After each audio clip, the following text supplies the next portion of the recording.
कुछ ऐसा हुआ कि पापा मुझे वापस ले गए बुआ के घर से। बुआ जो कि मुझे बहुत प्यार करती थी, लेकिन अफ़वाह किसने फैलाई कि बुआ मेरा ध्यान नहीं रखती।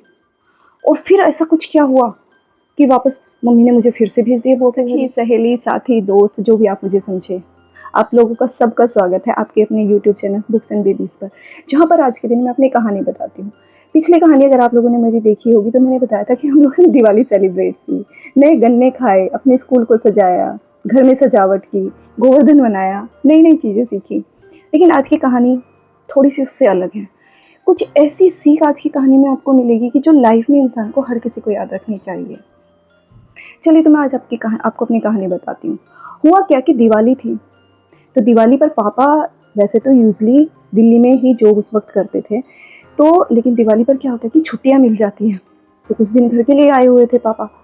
दिवाली पे पापा घर पे आए हुए थे, किसी ने कोई होगा अनजान, आई डोंट नो, कि मतलब मुझे इतना रिमेंबर नहीं है, लेकिन मम्मी ने मुझे बताया था कि कोई जानने वाला ही था गांव में। उन्होंने आके मेरी मम्मी के सामने और पापा के सामने बोल दिया कि मुझे तो बुआ अच्छे से रखती ही नहीं है, मेरा ध्यान ही नहीं रखती, मैं तो बहुत बीमार रहती हूँ वहाँ पे, भैया तुम्हारा बच्चा है तुम जानो, बाकी हमारा काम तो बताने का था। ऐसे शुभचिंतक भी तो होते हैं ना लाइफ में। तो भाई सडनली हम मम्मी की लाइफ में भी एक शुभचिंतक की एंट्री हो गई। उसने आके मम्मी को बताया, फिर क्या था, सेम वही रीज़न जो एक माँ होती है, चाहे वो मेरी माँ है, फ्रेंड्स है, किसी की भी माँ है, अगर उसको ये पता चले कि उसके बच्चे को कोई और परेशान कर रहा है तो वो बिल्कुल बर्दाश्त नहीं करेगी। हुआ क्या कि मम्मी ने पापा को बोला, देखो ऐसा है भाई, मेरी बच्ची जैसी भी है। ये शाम के टाइम पापा को किसी ने बताया, दिवाली वगैरह मना ली, गोवर्धन, अगले दिन भाई दूज के लिए पापा को जाना था, तो मम्मी ने तो बोला कि इस बार चाचा नहीं जाएंगे।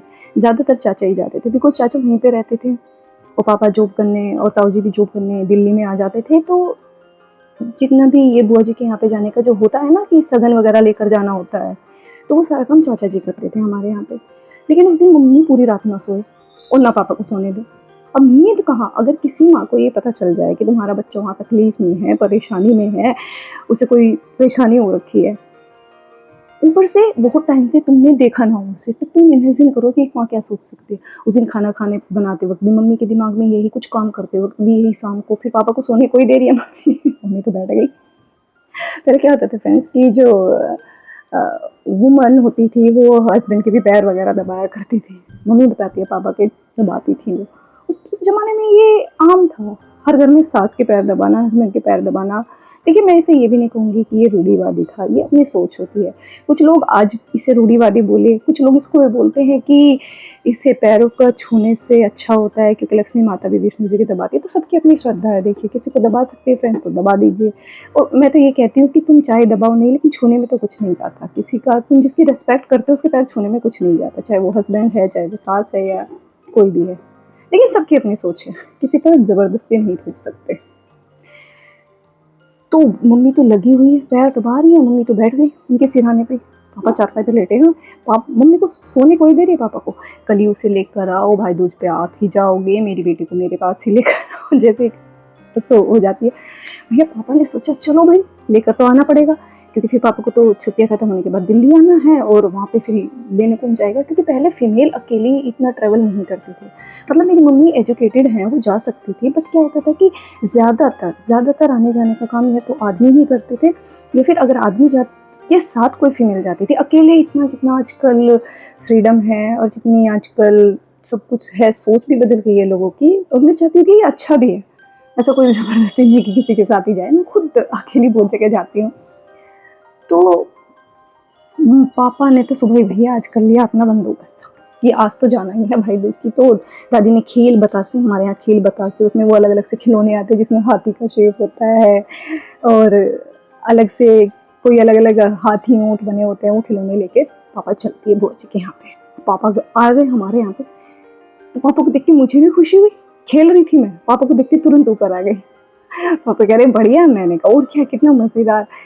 फिर मेरे पापा को बताया, पापा हमने रंगोली भी बनाई थी, हमने ये किया। मतलब मैं तो नॉन स्टॉप शुरू हो गई, क्योंकि बच्चों का क्या होता है कि उन्हें तो कोई मिलना चाहिए ना जिस पर वो अपनी सारी बातें निकाल सके। तो मुझे तो आज पापा मिल गए, वो भी इतने दिनों बाद।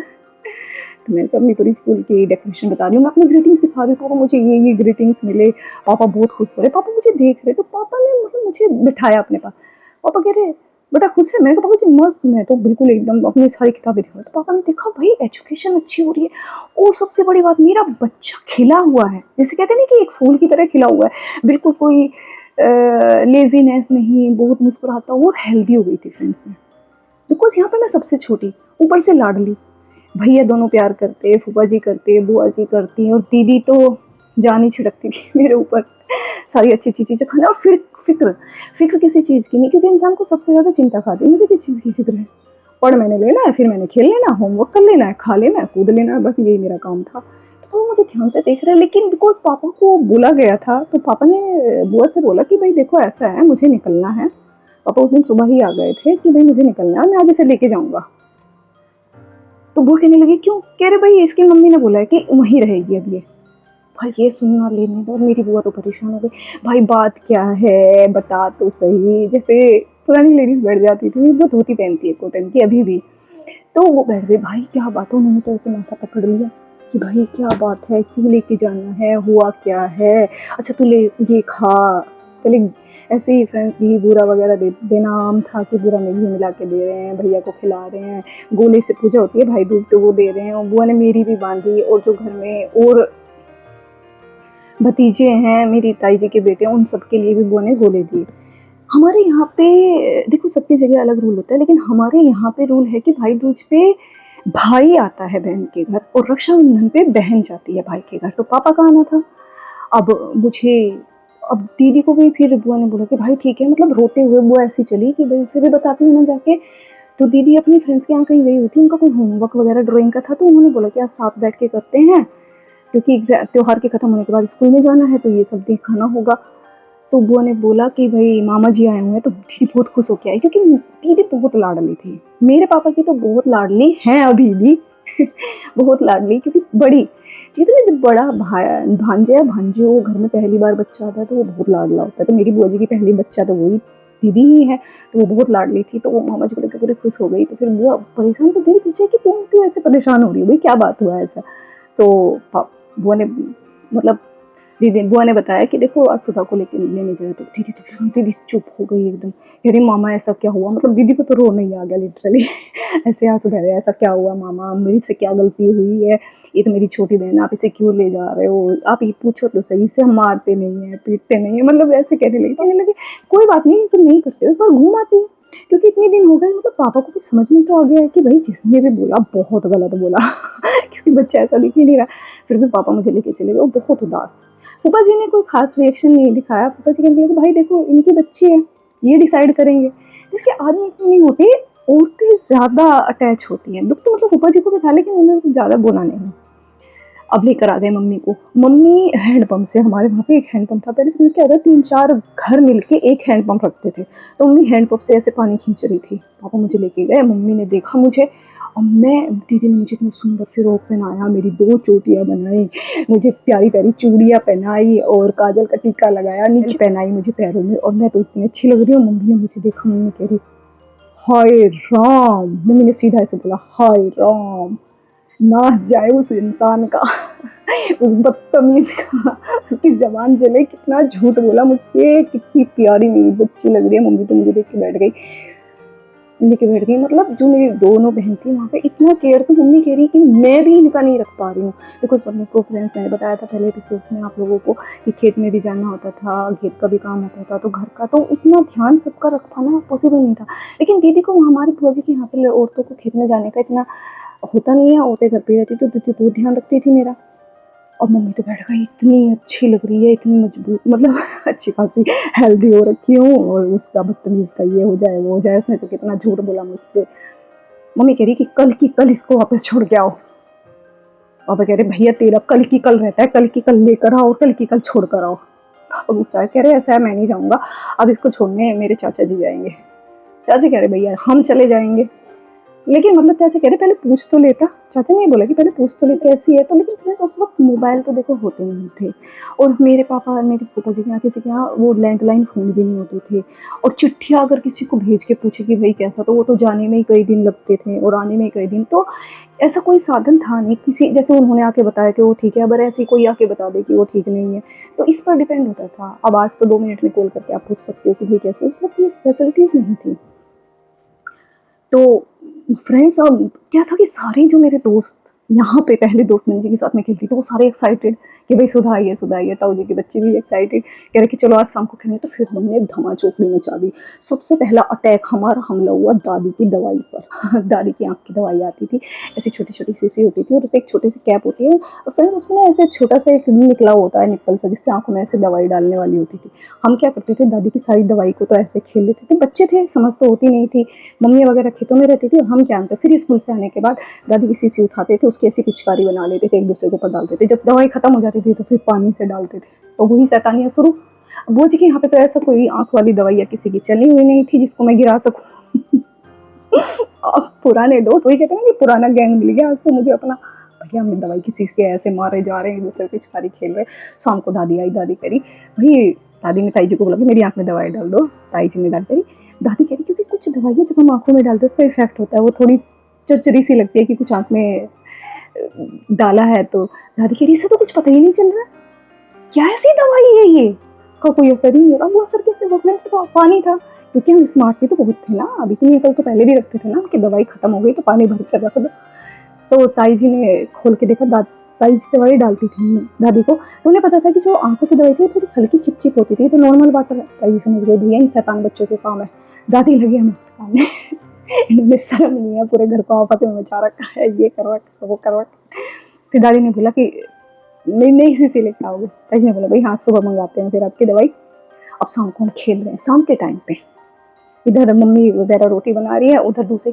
तो हमारे एक जो ये घर है, दूसरे घर के बीच में ना एक दीवार होती थी, बहुत ज़्यादा ऊंची नहीं करते थे फ्रेंड्स, ऐसे ही बस हाथ भर रख ले तो उधर से सामान इधर ले ले, इधर का सामान उधर ले ले, ऐसे होती थी। और आगे का पोर्शन तो जो आने जाने के लिए होता था वो तो खाली रहता था, बस कितना छुपता था जितना जहाँ पे चूल्हा रखा रहता है, बाथरूम होता है, इतना एरिया छुपा रहता था। अदरवाइज आने जाने के लिए ना गेट होता था ना कुछ, एक घर से दूसरे घर में, क्योंकि सीढ़ियों से घर में चौकड़ी बचानी होती थी ना हमें। तो मैंने आप लोगों को प्रीवियस एपिसोड में बताया था, पूरी सीढ़ियों से चौकड़ी। तो क्या रहता, हम ऐसे शीशे को एक दूसरे को मार मार के खेल लेते कि तुम कैच करो, ऐसे इधर से कैच करेंगे इधर से। तो ऐसे ही जब मेरी तरफ टर्न आया तो अचानक से जो वो शीशी आई वो नीचे गिरी और वो टूट गई। कांच की शीशी थी, टूट गई। लेकिन कहते ना कि मैं उसे स्पीड से इतना ज़्यादा तेज से मैंने उसे पकड़ा कि मैं भूल ही गई कि वो टूटी है, ध्यान ही नहीं दिया। तो सडनली मैंने पकड़ा तो उसने मेरी इस बीच वाली फिंगर में कट लगा दिया, बहुत तेज कांच मुझे अंदर इसमें एंट्री कर गया और मुझे तो खून ऐसे बहुत तेजी से चलने लग गया। वो तो कहते ना कोई बहुत तेजी से कटा तो खून कट बहने लग गया वो तो। फिर मैंने बोला, मैं तो रोने लगी बहुत ज़्यादा बहुत ज़्यादा। वहीं पे खाना बना रही थी, मम्मी आई कह रही इसका तो कट गया। उन्होंने वो हटाया अपनी वहीं पे, पहले तो कॉटन की धोती साड़ी वगैरह पहनती जैसे फिल्मों में नहीं दिखाते, तो उन्होंने उसको फाड़ा और उसको बांध दिया, इसको डॉक्टर के पास लेके जाएंगे। फिर दादी चिल्लाने लगी, देख लो कर लिया नास, ये करवा लिया लड़की को, ये करवा दिया। अच्छी खासी बुआ के घर थी। देखो जो बड़े लोग होते हैं ना उनको फिर इस बात का दुख होता है कि अच्छी खासी वहाँ पे सही थी, इसको ले आए, इसको ये करा दिया, मेरी बेटी अच्छे से रख रही थी। तो अब मम्मी को भी क्या लगे, मम्मी को भी थोड़ा ये लगा कि देखो हुआ तो है ही बुरा। और फिर मम्मी लेके डॉक्टर के पास भागी, क्योंकि मम्मी बहुत अलर्ट थी। तो खाना चाची बनाने लगी, भाई इसको लेके जाओ। मम्मी मुझे लेके गई, डॉक्टर ने देखा कि भाई टाँके लगाने पड़ेंगे सुनने में। तो और पहले तो, अब इतना तो मुझे एक्जैक्टली याद नहीं है कि दर्द हुआ कितना नहीं हुआ, लेकिन हाँ इतना है कि मतलब अगर दर्द हुआ भी तो था, मैं बहुत ज़्यादा चिल्लाती नहीं थी फ्रेंड्स। मतलब इतनी कैपेबिलिटी थी समझने की कि दर्द में बहुत ज़्यादा चिल्लाना नहीं है। टाँके लगे मुझे और उन्होंने बोला कि अब इस हाथ से बहुत दिन तक, मतलब पट्टी बांध जाते हैं ना या फिर टाँके वाके लगा देते हैं इतना, कि अब इस हाथ से काफ़ी दिन तक लिखना विखना कुछ नहीं होगा। तो हाथ तो बंध गया। हाथ तो मेरा बन गया। और अब वहाँ से आई मैं घर पे, पापा को बोलने लगी मम्मी से कल के कल छोड़ के आओ। तो पापा ने बोला मैं तो जाऊँगी नहीं, चाचा जी गए, चाचा जी मुझे लेके गए। और बुआ जी तो परेशान इतनी, बुआ जी कह रही ये लो इसको ये कैसे हुआ। बुआ जी होती थी। तो फिर चाचा जी ने बताया भैया ऐसे ऐसे खेल रहे थे, इन्हीं की शरारत है, इसको चोट लग गई। फिर दीदी ने बोला कि चलो अब स्कूल नहीं जा सकती तो कोई बात नहीं, तुम यहीं पे रुको। तो दीदी सुबह स्कूल निकल जाए और भैया भी स्कूल निकल जाए, मैं फिर अकेली, मेरी फ्रेंड्स भी स्कूल निकल जाए। अब हाथ में लग गई चोट तो लिख भी नहीं सकती, लेफ्ट से वैसे नहीं लिख सकती। तो दीदी ने बोला स्कूल जाके करोगे भी क्या, क्योंकि हाथ में चोट लगी हुई है। हाँ, तो इस तरह से फिर मैं वापस आ गई। दीदी ने बोला कि भैया अब इसे घर पे ही रहने दो, इसका अब स्कूल तो ही जा नहीं सकते। इस तरह मेरी स्कूल की छुट्टी अभी हो गई है। मैं बोर हो रही हूँ अकेली। दीदी ने बोला कि तुम अपनी यहीं पर गुड़िया से खेल लो अकेले, इतना सब कुछ काम कर लो। तो फ्रेंड्स इससे मुझे एक सबक तो मिला कहानी का, कि सुनी सुनाई बातों पर ये जो अफवाहें होते हैं बीच में सिखाने वाले बहुत होते हैं, इन पर यकीन नहीं करना चाहिए। पहले उस बात को जांच पड़ताल करनी चाहिए। उस वक्त तो मैं बच्ची थी ना, मुझे इतना समझ थी, वहाँ से इधर आगे नहीं सुना, लेकिन अब जो है मेरी मैच्योरिटी मुझे ये कहती है कि कभी भी सुनी सुनाई बातों पर, अफवाहों पर यकीन नहीं करना चाहिए, क्योंकि वो तुम्हें नुकसान, तुम्हारी फैमिली में बहुत बड़ी दरार डाल सकती है। वो चाहे रिश्ता कोई भी हो, चाहे वो अब मेरे बुआ जी के साथ पापा मम्मी का रिश्ता हो या कोई भी रिश्ता हो, तो अफ़वाहें कभी-कभी अच्छे रिश्ते को भी ख़राब कर देती है। आप लोग लाइफ़ में कभी अपने रिश्ते को ख़राब मत कीजिए। अगर आप लोगों के साथ ऐसा होता है तो प्लीज़ पहले उसका क्लियरिफ़िकेशंस कर लीजिएगा लाइफ़ में, तब आगे बढ़िएगा। तो यही थी मेरी आज की कहानी, जिसमें आपको पता चला कि पापा का वापस लेके जाना भी हुआ और फिर वापस मुझे बुआ के घर भेजना भी हुआ। अगली कहानी में मैं आपको नई बात बताने वाली हूँ कि सर्दी में फिर कुछ मेरे साथ ऐसा होता है, जो वो भी मुझे एक नई सीख देकर जाता है। मिलेंगे नए एपिसोड्स में। आप लोग मुझे बताइए कि आपको मेरी कहानी कैसी लगती है, आपकी मेरी कहानी अपनी कहानी से रिलेटेबल लगती है, जिससे कि मैं और कहानी आप लोगों को, अपनी सच्ची कहानियाँ पहुँचा सकूँ।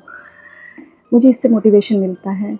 तो मेरे चैनल बुक्स एंड बेबीज़ को सब्सक्राइब करिएगा। मिलेंगे नए एपिसोड में, जिसमें मैं बताऊँगी फिर कुछ धमाकेदार मेरे साथ होता है। जर्नी अलग है मेरी फ्रेंड्स। मिलेंगे नए एपिसोड में, जब तक के लिए नमस्कार।